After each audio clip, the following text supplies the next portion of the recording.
అబ్బా అత్తయ్య అత్తయ్య ఏంటే కారం డబ్బా ఇది. కారం డబ్బానా? ఏమో నాకేం తెలుసు. అదేనత్తయ్య డబ్బా కారం. ఓహో, నువ్వు చెప్పేది ఆ డబ్బా కారం గురించా?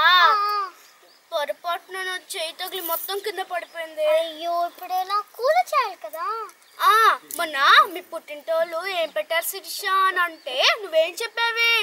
మమకారంతో పాటు బట్టలు పెట్టారని చెప్పాను. ఏ కంపెనీ అయితే ఏంటి, మమకారం వేసి చెయ్యమ్మ కూర. హాయ్ అండి, నా పేరు అంజలి. మీరు రోజు పని ఒత్తిళ్ళ వల్ల అలసిపోయారా, డల్గా ఉంటున్నారా? మీరు నవ్వాలంటే ఏం చేయాలి తెలుసా? రిలాక్స్ అవ్వాలంటే ఏం చేయాలంటే మయోదా అండ్ రమ్య వీడియోస్ని సబ్స్క్రైబ్ చేసుకోండి, ఎంజాయ్ చేయండి. గిరిజమ్మ గారు సత్య ఎలా ఉన్నా? బాగున్నావా? ఏం బాగున్నా అండి. పొద్దున మీ ఇంటి ముందు వెళ్తే మీ కోళ్ళ గారు నా మొగన పువ్వు అని చూసారండి. నా కొడుకు నీ మీద స్టోన్ వచ్చిందా? కావాలని పిలిచి అడగండి. కడిగేస్తా. శిరీష శిరీష